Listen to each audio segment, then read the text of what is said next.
বন্ধুরা আসসালামু আলাইকুম। আমি এখন যেটা দেখাচ্ছি এটা পদ্মা নদীরই শাখা নদী, বড়াল নদী, যেটা চারঘাট, অনুপমপুর, মুংলি, বনকিশোরে আড়ানি হয়ে সোজা চলে যাচ্ছে।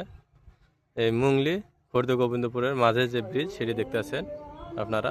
দেখুন বন্ধুরা, আসলে এই বড়াল নদীর আর যৌবন নাই, দেখতেই পাইতেছেন। খুবই করুণ অবস্থা, পানি নেই বললেই চলে, একবারে সামান্য পানি, যেটা দিয়ে সামান্য কাজ হয় আর কি। আসলে বন্ধুরা, এই নদীটা এভাবে শুকিয়ে যাবে, এরাই কিন্তু এভাবে শুকায়নি। এখানে অনেকে মাছ মেরেছে, জীবিকা নির্বাহ করেছে, অনেক কিছু করেছে।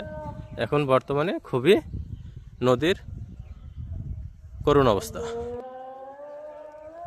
এখন নদীর দুধারে দেখুন বন্ধুরা, শস্যের আবাদ হয়েছে এবং গোটা নদীর ধারে শুধু আবাদ আর আবাদ। আসলে নদী সবসময়ই সুন্দর, তো এখানে যারই আসে তারই মনটা ভালো হয়ে যায়।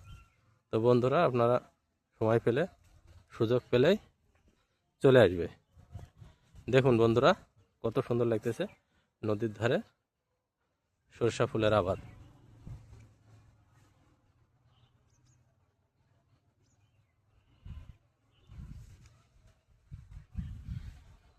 নিচেই এই বড়াল নদী, এখানে খুব একটা মনোরম পরিবেশ। এখন আমাদের এখানে বাজতেছে প্রায় 4টা, কিন্তু আজ সারাদিনই রোদের দেখা যায়নি এবং সূর্যের আলো পর্যন্ত দেখা যায়নি। দেখুন বন্ধুরা, পানি অল্প হওয়ার কারণে যারা মাছ মারত এই নৌকাটা পানিতে এখন ডুবিয়ে রেখেছে। দেখুন, এই সর্ষে ফুলটা আমাকে খুবই ভালো লাগতেছে, তাই আপনাদেরকে দেখানোর জন্য আমি একটি ভিডিও করতেছি আর কি। এই এই নদীর ধারের যদিও বালুচর, তবু আবাদটা খুবই সুন্দর হয়, তারই প্রমাণ দেখুন। এই সর্ষে ফুলের বিশাল একটা সেন্টটা খুবই ভালো লাগছে আমাকে। দেখুন বন্ধুরা, ওই পারেও অনেক আবাদ, এই পারেও সুন্দর একটি আবাদ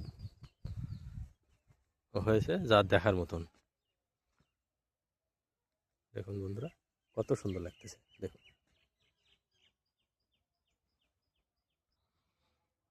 সারাটা দিনই কুয়াশাচ্ছন্ন পরিবেশ। 4টার সময় মনে আছে অন্ধকার হয়ে গেছে। দেখুন বন্ধুরা, একটি নীরব পরিবেশ, খুবই একটা নীরবতা পালন করছে সকলে, কিন্তু মানুষ বাড়ির বাইরে নেই বললেই চলে।